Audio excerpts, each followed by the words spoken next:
Hey everyone, it's Nancy at Sipping and Painting Hamden. I'm going to do a real quick little painting for you. It's a beautiful painting. It is basically some very large tulips against a black background.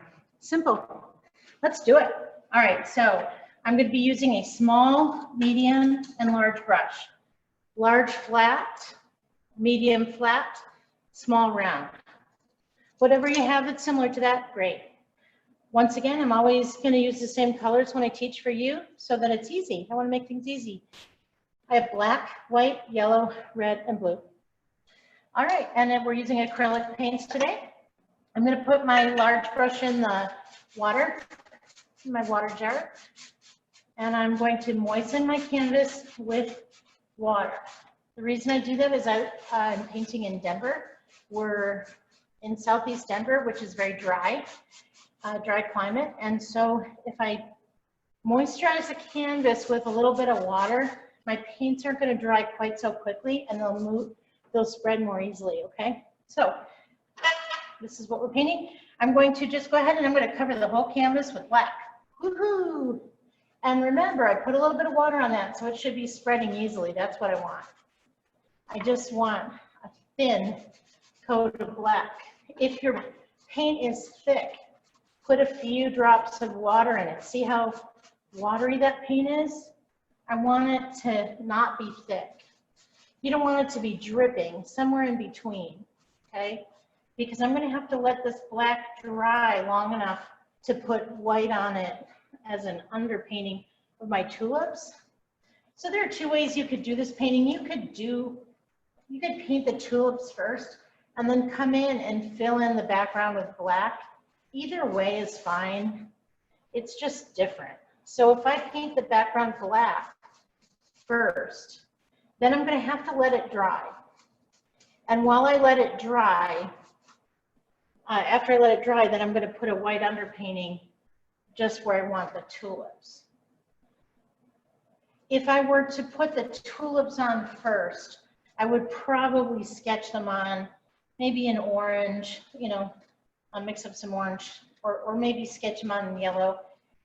And then I would do my tulips and then I would come back and paint the black around it.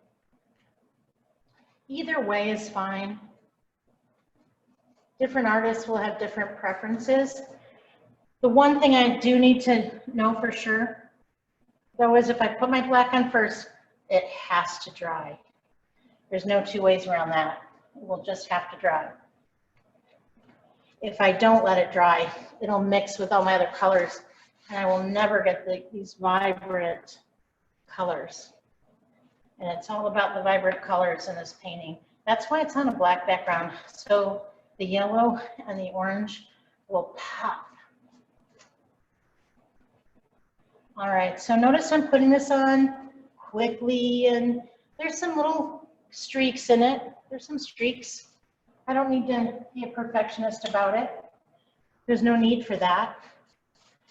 I'm going to be putting in, once it's dry, I'm going to be putting some streaks of purple in the background on top of the black. You can barely see it in this painting. I'll show you up close. Can you see that there's a little bit of texture in there, a little purple? You see that? Yeah. All right. I should probably lower the shades for you so you can see this a little bit better. Let me do that. I'm going to slap on a little more black paint, and then I'll close the shades so that hopefully you can see what I'm doing a little bit more clearly. But let me just finish this up because I need enough time to let it dry. Now what you can do also is after you get your front covered in black,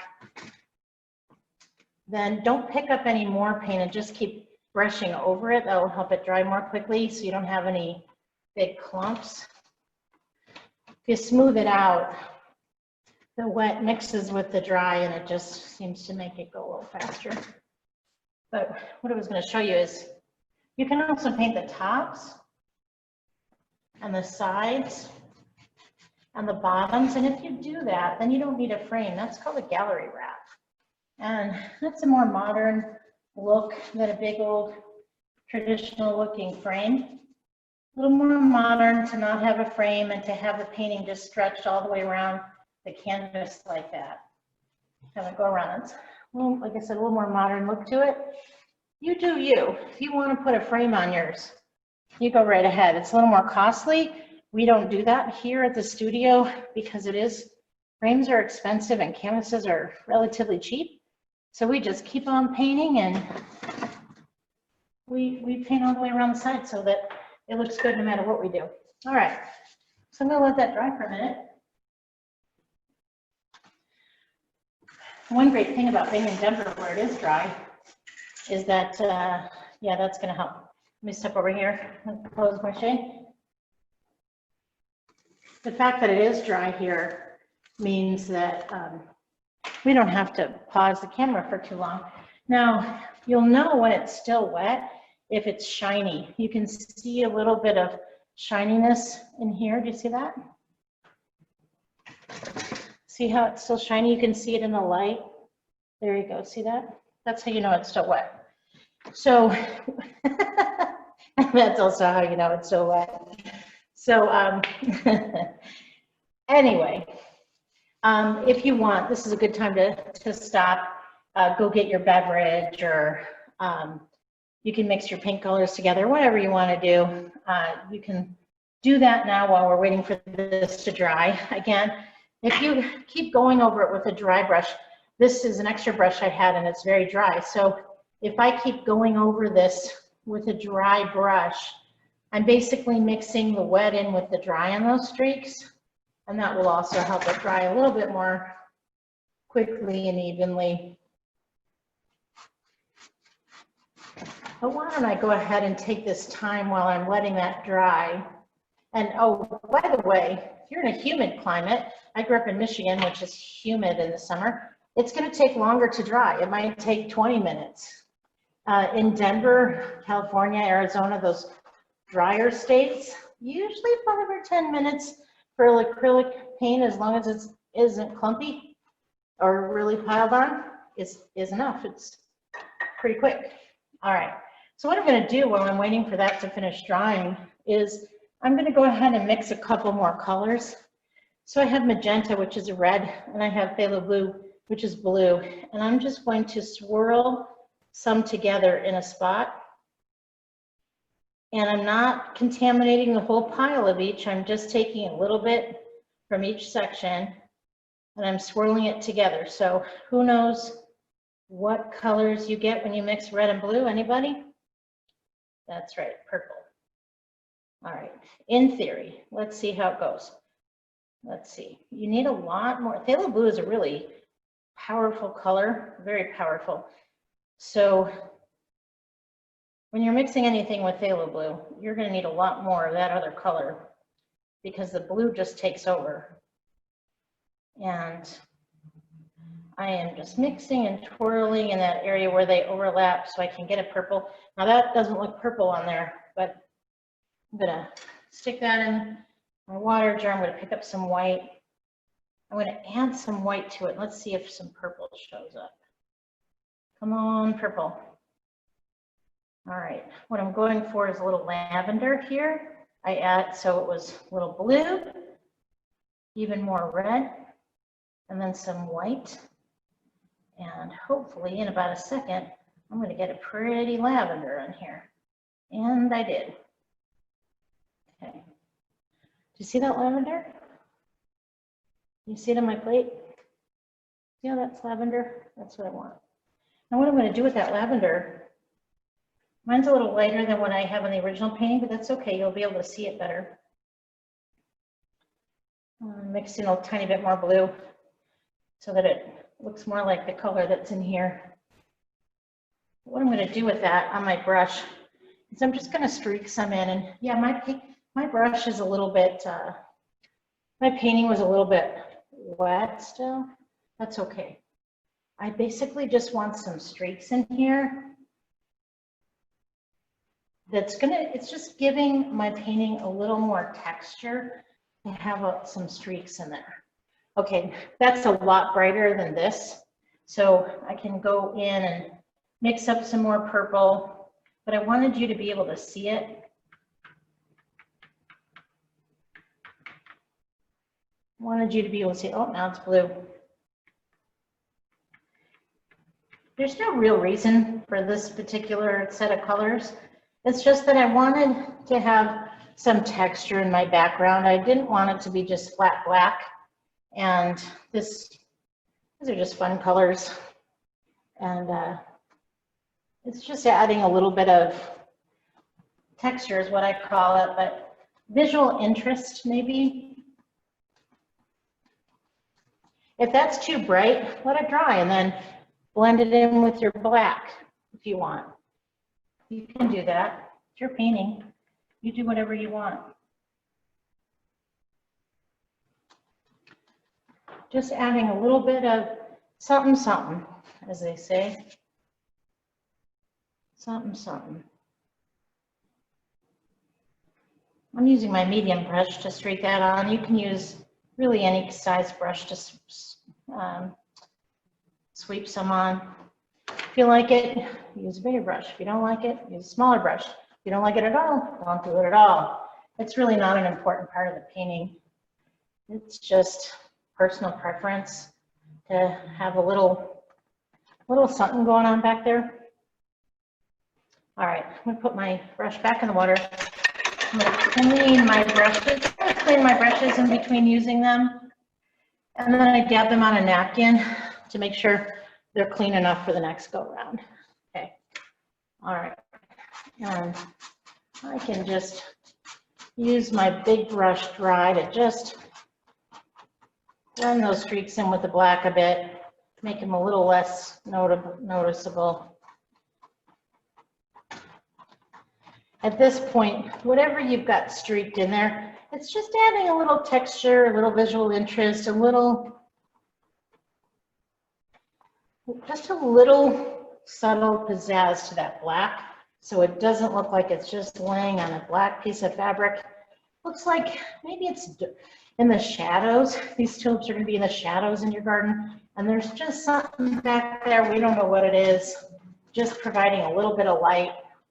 Some light is bouncing off of something and just creating some blue or lavender hazy reflections somewhere in there. All right. Obviously, I'm being pretty aggressive with my brush because my easel's popping around. I didn't bother hooking it in because I want to get the top and the sides and the bottom. All right. See how easy that was? Piece of cake, right? Piece of cake.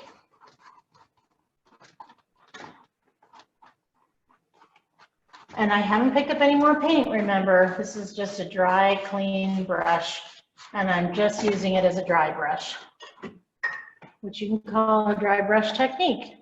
Okay, now I need to paint on the shapes of these flowers.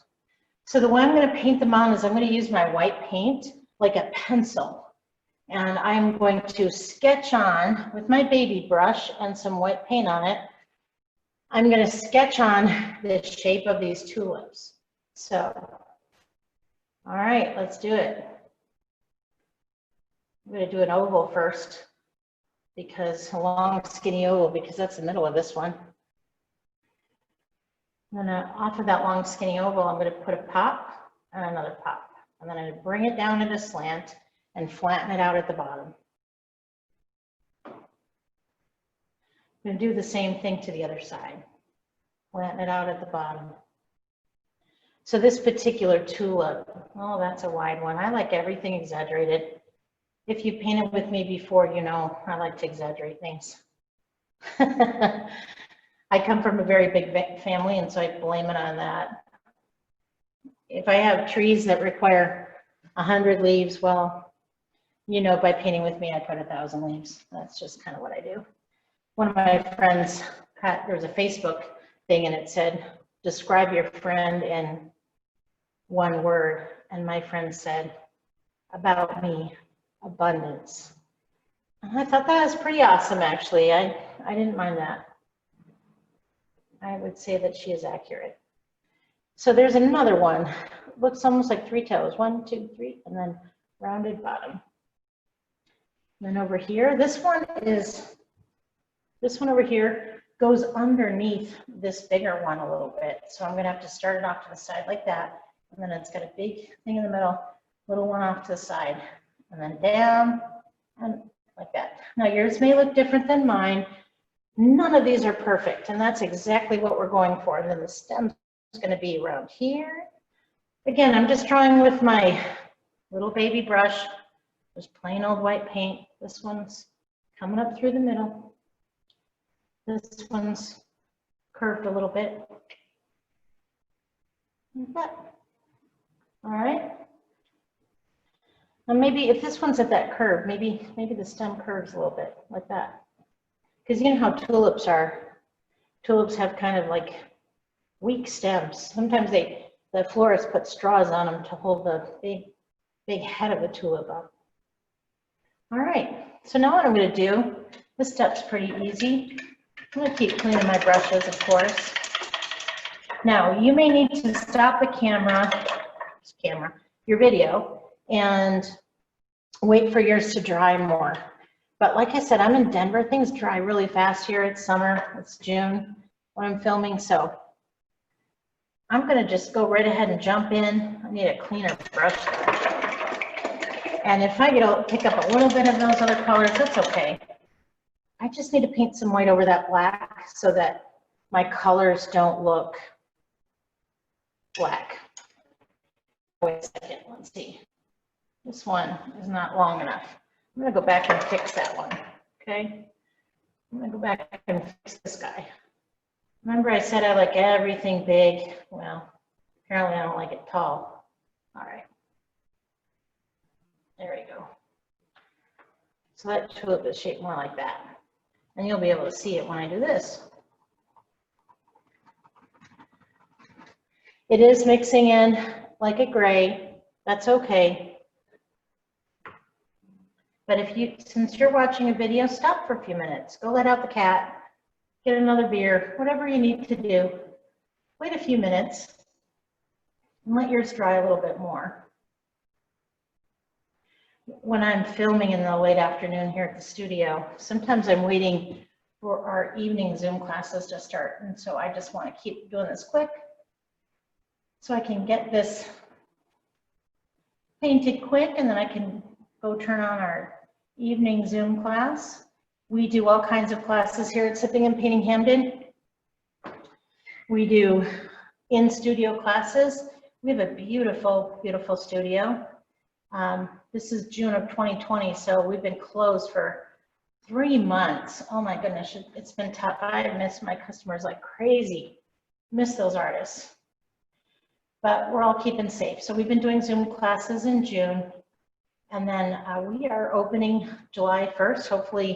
Hopefully everyone in Colorado wear a mask, behave themselves, and then we can get back in here pretty soon in the numbers we're used to and have some fun painting a lot.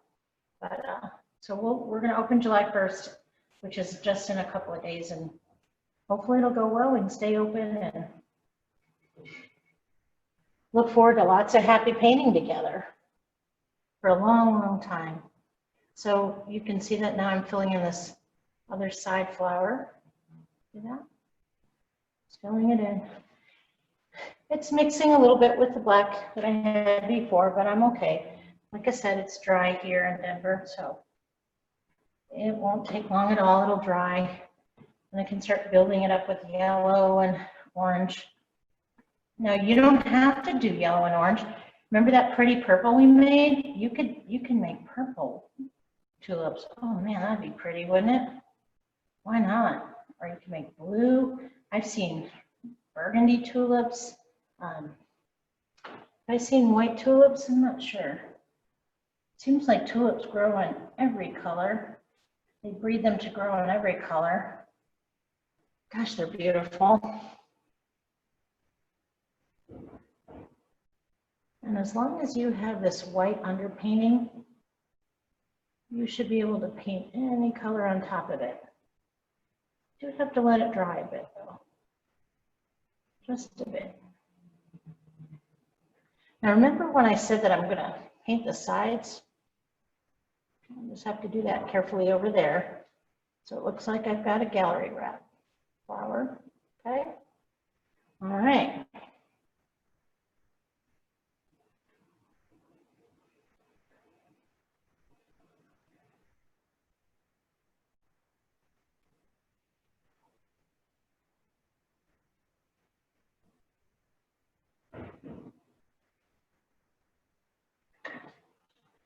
going to wait for those to dry. Now there's a couple ways to dry things, several ways to dry things. One way is, people ask us all the time, do you have fans? And yeah, we have a fan. Do I like to use it? No. I have to drag it out, plug it in. People wait in line for it. It's kind of silly. I like to just, well, we also have, so we have fans. We also have hair dryers, same thing. We've got them. People can use them. Well, they'll ask us for them, and we don't have a lot of space here at Sipping and Painting Hamden. It's an urban studio. It's a fun one, but it's urban. So I prefer, when I paint, I just fan it off with a piece of paper, cardboard, or I'll show you my favorite way to dry things. And again, blow dryer might work better in Louisiana or Michigan or someplace where it's wet. But in Colorado, it's dry. So in Colorado, this is how I like to dry painting. I like to just dance around the room, pick up my painting, I'll wave it around, put on some fun music, put on some Zumba music, you know, something with a beat. And I just like to wave it around, wave it around, wave it around, and you will have a dry painting in no time. And it's good exercise. It feels good. And when you have a room full of people waving their paintings around to music, it's a dance party. So one of our teachers often says that her favorite way of knowing when something's wet or dry is she picks it up and rubs it on the person next to her. I don't recommend that way. It's a good way to get a divorce or lose a friend. Whoops, all righty. But it's drying, it's starting to dry. It's starting to dry. We put cardboard back here so I can do this too. That painting, that's starting to dry. All right, now I want to ask you questions. While this is drying, I want to ask you a question. What colors do you add together to make orange? Who knows? All right, you can raise your hand, but I won't see you. Do you know? That's right, yellow and red. 10,000 imaginary points for whoever just said yellow and red. All right, so if you want to make orange, you just mix together a little yellow and a little red. So let's try that, shall we? All right, now I have white there left over from before, and I can use that. There's not much white in my pile, and I need more room, so I'm just going to put that white right there, my yellow right there. It'll give me a good old big space to mix another color. I'm going to scoop up some red, and I'm going to put that in down here. I'm not going to put it in the center of my yellow because I still want some yellow too. But I want half of it to be orange. Now I mixed this right on top of the white, so I'm not going to get a vibrant orange, and that's okay. That's all right. I can add a little bit more red and see what happens. Oh, picked up some purple. You never know when you paint with Nancy what you're going to get. But that's okay, because every time you see a tulip, it's different than other tulips before it, right? So if my orange is different than that orange, who cares? All right, now what I'm going to do is I'm just going to take, I'm not going to take a medium brush. Let me get rid of this. Too floppy. Hold on. All right, I'm going to take my small brush and make sure my small brush is nice and clean. And I'm going to outline my tulips with some of this pale orange. And yes, it's mixing with some white. That's okay. And if that's too pale for you, pick up some red. Pick up some red instead. You're going to be putting yellow on top of that. It's going to blend in just fine. That's the great thing about painting flowers, is there's so many natural variations in the shades of these spring flowers. They're so delicate they're almost translucent. You can almost see through them. And so when I put some yellow on top of that, it's just gonna add some beautiful shades. I'm just spreading that down a bit. And then see in this direction, if I stroke down, I'm creating those sections. You see that? This is with my red. The reason I'm using my red is that orange just wasn't bright enough because I put it on top of my yellow. If you want orange that's brighter, start with a clean plate, do it again. I'm not being fussy right now. Here's the thing. I'm not fussy when I paint, and I'll tell you why. Because I don't expect perfection from myself. And that's one of the things I love about painting is I could be kind of a perfectionist in my life and expect a lot from myself, expect a lot from the people around me. And what painting has taught me is enjoy the process, relax, have a glass of wine sometimes. I like to do that when I paint. And enjoy the process. You notice how not fussy I'm being about these colors? I just want to enjoy the process. I want to enjoy the feel of the paint on my canvas. I want to enjoy the feel of the paint on my brush. I want to be able to think about, this is my world. No one can take this from me. I can have a bad day at work. I can have a bad day at home with the family. But when it comes to painting, this is my painting. No one is going to take this from me. No one's going to come in and say, oh, Nancy, you did this painting wrong. Shame on you, right? Nope. I'm going to do it my way, my way. I used to have a friend that smoked cigarettes, and she told me, one time she said, honestly, you know, half the reason I smoke is because it's my time. When I go out for a break at work, it's my time. Now, it's a dangerous way to have time to yourself, so hopefully if you smoke, you rethink that and maybe find another way to have time to yourself, but I can certainly understand it. I can certainly understand it, especially if you're a parent. I'm a parent. If you're a parent, sometimes you just don't get any time to yourself at all. And painting is a healthy habit. It's relaxing. It creates beautiful gifts. You can give your paintings to somebody else. Notice how I'm just coming down wherever these rows are. See these rows here? Wherever those rows are, these natural curves, I'm coming down, back down to the stem because that's creating the lines between my petals. You see that? See how I'm doing that? Here's a curve, and then I'm just following it down to the stem. And it's creating the lines between my petals. And yeah, all my paint colors are mixing together because I didn't let it dry too much. I had a friend once who said, oh, you're so impulsive, you'd sit on wet paint.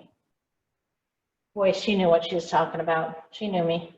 And goodness, I do paint with wet paint. When you're watching this on a video, you can just stop it and restart it. You don't have to do what I'm doing. But if you're like me, you can. That's the cool thing about painting. You do it your way. I'm going to let that dry for just a minute, and I'm going to mix up. I'm going to clean my baby brush, and I'm just going to mix up a little green. How do you make green, folks? Yep, blue and yellow. So I'm going to find a little corner of my blue, pardon me, of my yellow, and I stuck in a little blue. And I'm going to swirl it around. You see that? See how I'm making yellow over there? Hello. Making green out of my blue and yellow together, just in the corner. Still leaving some yellow, still leaving some orange, but now I've got some green going on. So this is going to be my stem. Take my baby brush, and that's all it is. Pop and pop. Easy. Easiest stems in the world. Easy. All right. Same thing over here. Pop. Pop. 2 or 3 strokes on a stem and you are good to go. See how easy that was? And I'm just using my little baby brush, just a little detail brush. They call them details when they're small like this. This is probably a number 2 round. Anything a 0 round to a 2 round, those are small, small. And round just means the shape that the bristles are in. If you look at it, from the top. I'll show you. Hold on. If you look at the brush this way, it's got a round tip. It's not like a flat has a flat tip. See that? That's what a round is. Now, I have these green stems. What I could do is I could take a little bit of my yellow and I could pop a little yellow line down the center. See that? And that just gives it a highlight and makes it look like it's a little rounder because the highlight goes down the center. So you put that little yellow line down the center. Don't be a perfectionist about it. There's nothing perfect in nature, and there shouldn't be anything perfect in your art either, unless you're a fine artist, in which case something like this would take you about 20 years. And that's cool. If you're into that, that's cool. I'm into 2-hour paintings myself, max. But I'm just putting the brightest part of the stem down the center of the stem. And that makes it appear rounded. If the sides are darker than the center, and I'm not being very careful here, obviously. But the light is playing with these stems, and that's why, you know, there's different reflections in the garden. That stem's kind of fat, but who cares? All right. And is that perfect? Goodness, no. Okay.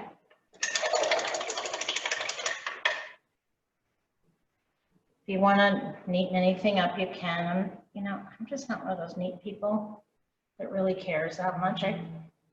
There's a continuum between realistic art. Fine artists usually do realistic art, and abstract fine art, realistic art on one end, abstract on the other. But I'm somewhere in between. I'm a looser painter, and I'm a little impulsive, so I don't want anything to look too perfect. All right, there you go. There's a big scoop of yellow. And I'm going to start to fill in the centers. And then I'm going to overlap those red lines. And that's going to give me orange mixed right on my brush. I'm not going to deliberately put in orange yet. I might not at all. But by doing this and just letting things overlap naturally, I'm going to get some streaks of orange in there. And that's what I want. I just want it to blend. I want those creases between the flower petals to be orange that is created by just putting red first and then yellow inside and letting it just naturally mix. You see how it just naturally mixes? That's what I'm going for. Now, in the original painting, I probably used, it's been a couple years since I painted the original, I probably used a paint that was like a chrome orange, a chrome yellow, which is more of a pre-mixed color. But in these classes that we're doing on YouTube, we're using just the primary colors, yellow, red, and blue, and then adding black and white. And the reason we're doing that is we want you to learn how to mix colors. We want you to know that blue and red together make purple or lavender, right? Or white, it's lavender. We want you to know how to do that. And so by using the primary colors and then mixing them on the canvas, whoop, happy accident there. That's how we're helping you learn which colors blended make which other colors. So if you want to invest a lot of money, you can, if you go to Hobby Lobby or Michael's, I prefer Michael's, that's my store. But if you go to Hobby Lobby or Michael's or some other art store, there's a Guyre's in town here, that's a nice store too. whatever your favorite art store is. Now these are Blick paints. We get a lot of paints from Blick. This particular painting in class today, these are Blick paints. They're good for, they have good prices on student paints. And depending on the video, we might use other paints, but these are just student quality, beginning paints, and they're perfectly adequate for everything we are doing right now. All right, so obviously that's mixing in with some of the black. I'm going to need to go over that quite a few times, but I'm going to let it dry a little first. All right.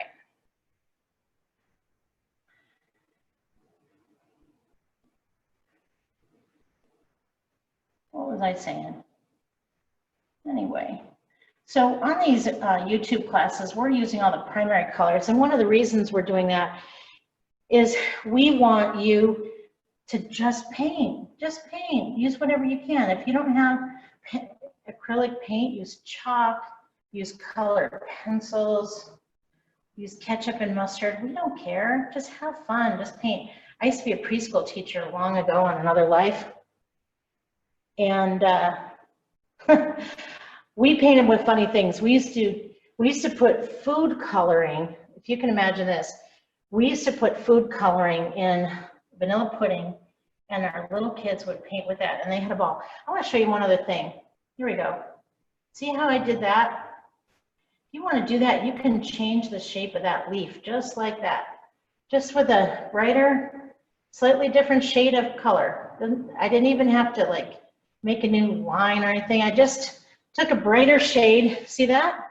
And I made that petal overlap. You can, it's your world, you can change it. There's nowhere else in your life you get to play God so easily, but here, you don't like that petal, you get to recreate it in your mind, and whew, how fun is that? How fun is that? You can change this just by doing that. Just by doing that. That's all I did. I just decided, I don't like where that petal's gone. I want it to be more this shape. So use a different shade and just do it, right? Easy, fun. So I'm not using the same colors that I did in the original painting. Like I said, obviously these are, I probably went over this painting many times with a bright yellow. I can tell you that, because this has a lot of pigment. It's very vibrant colors, where this is more washed out. And I promise you, this was going to be a quick little painting. So this is what we're going to do. If you keep working on it, keep putting more layers of yellow mixed in with a little bit of red, okay? Just do more layers of that and build it up. What I mean by build it up is just keep putting more on top of more in the center of each petal, okay? And that's going to build it up. That's going to build it up. It's going to build up your pigment. Just going to build it up. So remember also, I didn't wait till this dried. So these tulips are a little more peachy, okay, than these, which are a golden yellow. Is that okay? Absolutely. Now tomorrow I might paint this painting and I might say, you know, I don't even like these colors. I'm going to paint some blue tulips, some deep blue or eggplant. That's the beauty of this. You can paint whatever you like. This petal, I want to keep some of that definition and the red between it, so I'm being a little more careful there. I'm using my medium brush, but when you do delicate little areas like this, you should probably switch to your small. Okay? So, like I said, these are peachy tulips, peachy, because I'm not being as careful I was in the first time, and I'm letting my paint colors blend together a bit.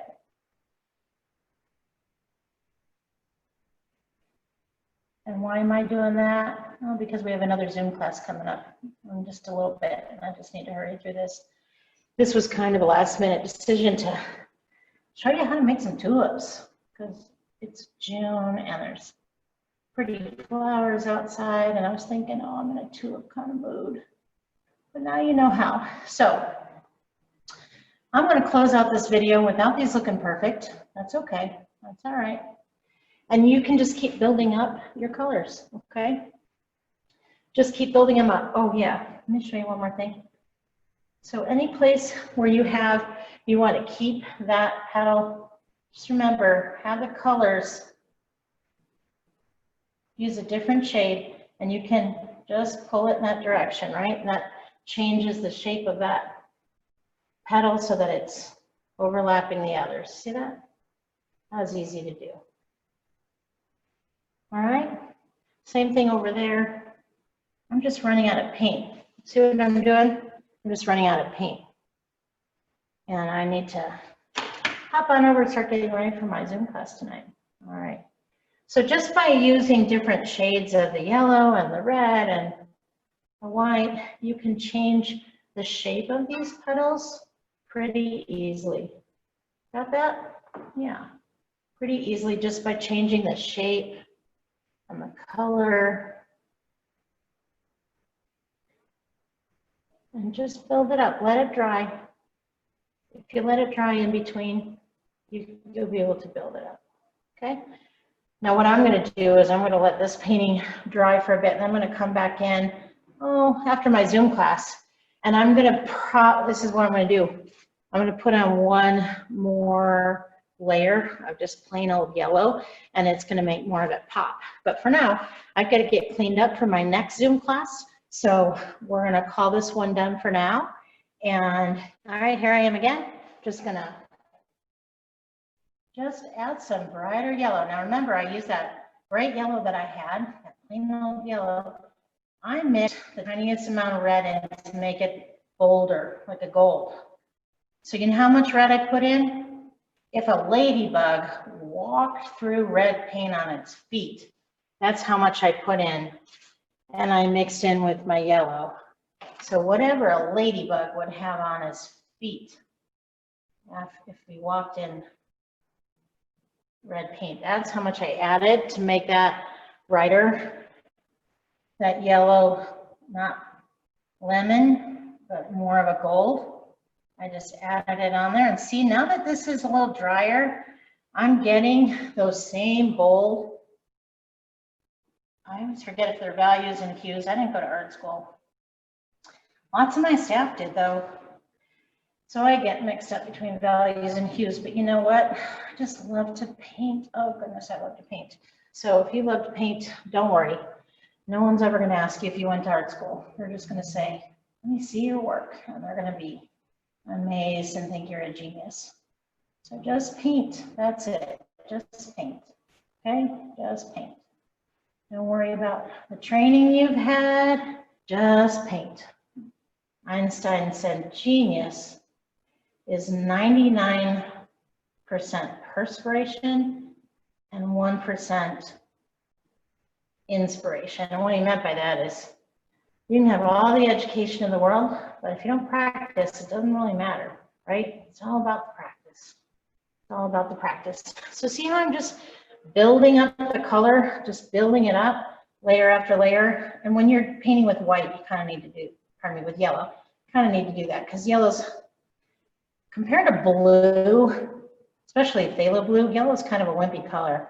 So that's why I mix in a tiny bit of white, and a tiny bit of red, and it just gives it a little more oomph, a little more stick-to-itiveness. All right, so now you can see that the color is building. And I'm going to go sign off so that I can get ready for my Zoom class. But I did want to just show you that that is how it's done.